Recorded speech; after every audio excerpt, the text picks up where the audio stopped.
Hi guys, welcome to one investing.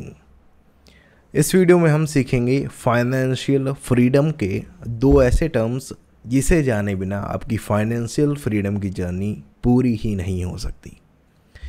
Financial freedom हर कोई achieve करना चाहता है, लेकिन फाइनेंशियल फ्रीडम को पाने के लिए जो दो टर्म जो सबसे ज़्यादा इम्पॉर्टेंट है वो आज इस वीडियो में हम जानने वाले हैं। आइए स्टार्ट करते हैं। सबसे पहला टर्म है हमारे पास एसेट्स। एसेट्स क्या होते हैं? एसेट्स। दूसरा है हमारे पास लायबिलिटी। तो पहला टर्म है एसेट्स। एसेट्स क्या होते हैं? एक बहुत ही अच्छी किताब है रिच डैड पुअर डैड, जिसे रॉबर्ट कियोसाकी ने लिखी हुई है। फाइनेंशियल फ्रीडम पे अगर आपको महारत हासिल करनी है या फिर फाइनेंशियल फ्रीडम के बारे में आपको जानना है कि किस तरीके से रिच और मिडिल क्लास या फिर पुअर किस तरीके से डिफरेंट हैं आपस में, किस तरीके से उनका जो माइंडसेट है वो किस तरीके से काम करता है, तो ज़रूर आप बुक पढ़िए रिच डैड पुअर डैड, जो कि रॉबर्ट कियोसाकी के द्वारा लिखी गई है। बहुत अच्छी सी किताब है। उसमें रॉबर्ट बताते हैं कि एसेट्स ऐसी चीज़ें होती हैं जो कि हमारी पॉकेट में मनी को इन करते हैं, यानी कि things which puts money into your pocket, यानी कि जब आपकी पॉकेट में मनी जा रहा है, जिसकी वजह से जा रहा है वो क्या है? हमारे पास एसेट। तो एसेट्स ऐसी चीज़ें होती हैं, ऐसे रिसोर्सेज होते हैं जो कि हमारे लिए जो पैसा है वो जनरेट करते हैं, हमारी पॉकेट में मनी को इन करते हैं, यानी कि हमारी पॉकेट में मनी को डालते हैं। अब एसेट्स हमारे पास कई सारे तरीके के हो सकते हैं, जैसे कि हमारे पास रियल इस्टेट हो सकता है। आपकी कोई प्रॉपर्टी है, उससे रेंट आ रहा है, तो आपके लिए एक तरीके से एसेट है। कोई स्टॉक्स हो सकते हैं, बैंक के कुछ कंपनी के शेयर्स हो सकते हैं, बॉन्ड्स हो सकते हैं, कमोडिटीज़ हो सकती हैं जैसे कि गोल्ड, सिल्वर वगैरह वगैरह। इंटेलेक्चुअल प्रॉपर्टी हो सकती है। इंटेलेक्चुअल प्रॉपर्टी यानी कि जैसे कि हमारे पास कॉपीराइट्स होते हैं, हमारे पास कई सारी जैसे चीज़ें होती हैं, हमारे पास ट्रेडमार्क्स होते हैं काफ़ी सारी चीज़ों के। तो काफ़ी सारी जो चीज़ें हैं वो आते हैं हमारे पास एसेट्स वाले कॉलम में। इसके अलावा कई सारी जो चीज़ें हैं वो भी यहाँ पे कवर की जाती हैं। अब एसेट्स बहुत इम्पॉर्टेंट है। अब अगर आप देखने जाओगे ना, तो जो रिच लोग होते हैं, जो अमीर लोग होते हैं, यानी कि जो फाइनेंशियली फ्री लोग हैं, वो सबसे ज़्यादा काम किस पे करते हैं? एसेट्स में। यानी कि वो ऐसी चीज़ों को डेवलप करने में ज़्यादा अपना टाइम इन्वेस्ट करते हैं जहाँ से उनकी पॉकेट में मनी इन हो, यानी कि एसेट्स को बनाने के लिए वो काम करते हैं। तो एसेट्स अगर एक बार बन गया, जैसे समझो रियल इस्टेट है। मान लो आपने कोई एक प्रॉपर्टी खरीदी, उसको आपने रेंट पे चढ़ा दिया, वो रेंट आपको मंथली दे रही है, यानी कि वो प्रॉपर्टी आपके लिए एसेट की तरीके से काम कर रही है। या फिर आपकी कोई व्हीकल है, आपने कार खरीदी, उसको आपने रेंट आउट कर दिया, तो हर महीने वो कार अपना खर्चा तो निकाल ही रही है, लेकिन साथ ही साथ एक्स्ट्रा जो कैश है वो आपकी पॉकेट में पहुंचा रही है, यानी कि आपके लिए एक तरीके से मनी को क्रिएट कर रही है। तो वो आपके लिए एसेट है। अब एसेट्स के बाद अपने लोग बात करते हैं लायबिलिटीज़ की। तो रॉबर्ट कियोसाकी एक बहुत ही सिंपल सी लाइन कहते हैं जो कि बहुत अच्छी लगी मुझको। जो रिच लोग होते हैं ना, यानी कि जो अमीर लोग होते हैं, वो एसेट्स के ऊपर काम करते हैं, यानी कि वो अपनी लाइफ में एसेट्स को बनाते हुए चले जाते हैं, यानी कि एक के बाद एक एसेट फॉर्म करते हुए चले जाते हैं। लेकिन जो मिडिल क्लास और जो पुअर लोग होते हैं, वो एसेट्स की बजाय लाइबिलिटीज़ को अपने ऊपर डालते चले जाते हैं, यानी कि उनकी जो लाइबिलिटीज़ हैं वो ज़्यादा होती हैं एज़ कम्पेयर टू एसेट्स।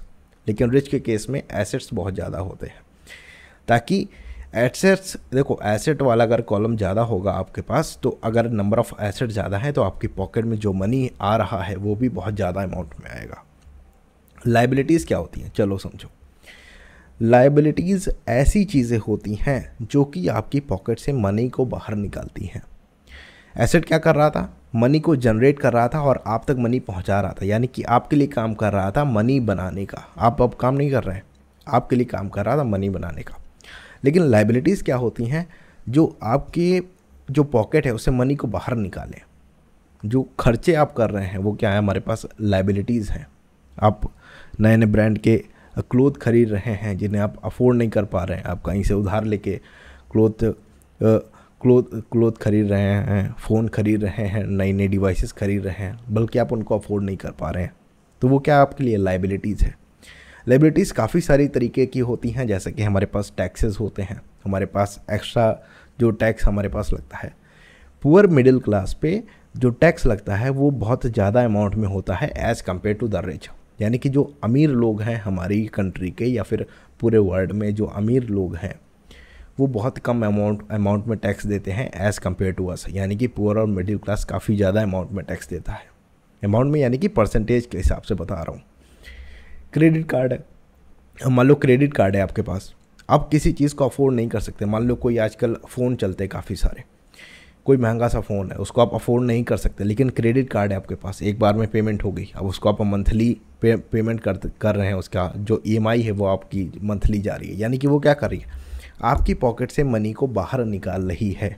तो ये क्या हमारे पास लायबिलिटी है। लायबिलिटीज़ जितनी कम हो उतनी ज़्यादा अच्छी हैं, और जितनी कम होंगी आपके पास लायबिलिटीज़ उतना जल्दी आप फाइनेंशियली फ्रीडम के पास पहुंचेंगे। यानी कि फाइनेंशियली फ्री होने के चांसेस उतने ज़्यादा हैं आपके पास। लोन्स होते हैं जैसे कि घर का लोन है, मॉर्टगेज होते हैं, घर का लोन है हमारे पास, व्हीकल्स है हमारी। देखो अपने लोग में क्या होता है, व्हीकल हम लोगों ने ख़रीद ली, उसका जो मेंटेनेंस है, उसका जो भी चलाने की जो भी कॉस्टिंग है वो क्या है हमारे पास, एक तरीके से हमारी पॉकेट से मनी को बाहर निकाल रहा है।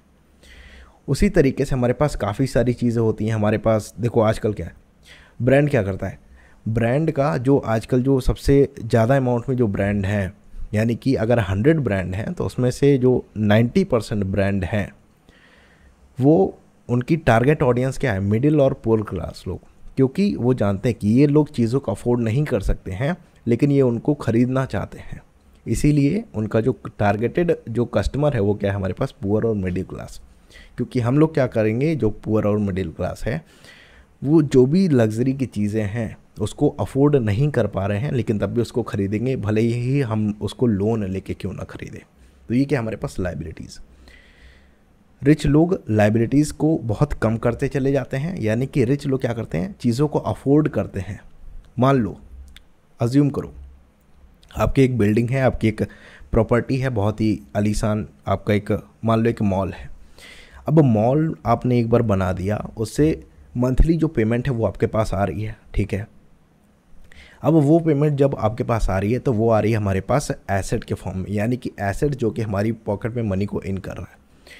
अब अगर आप कोई फ़ोन है आपके पास, मान लो कि मॉल से आपको मंथली 5 लाख की जो पेमेंट है वो आपको आ रही है। अब अगर कोई फ़ोन है 50,000 60,000 का, उसको आप इजीली परचेज़ कर सकते हैं, अगले महीने हर महीने आप वो फ़ोन खरीद सकते हैं। यानी कि उस फ़ोन को आप अफोर्ड कर सकते हैं। अफोर्ड करने में बहुत ही जो चीज़ें हैं, बहुत ही पतली लाइन है अफोर्ड करने के बीच में।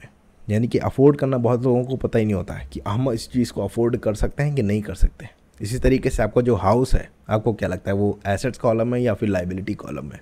इसके ऊपर किसी और वीडियो में बात होगी जहाँ पे हम आपके हाउस के बारे में बात करेंगे। यानी कि आपकी जो प्रॉपर्टी है, जो भी आपका रियल इस्टेट है, वो किस तरीके से काम कर रहा है, वो आपके एसेट के तरीके से काम कर रहा है या फिर लायबिलिटी के तरीके से काम कर रहा है, उसके बारे में अपने लोग बात करेंगे।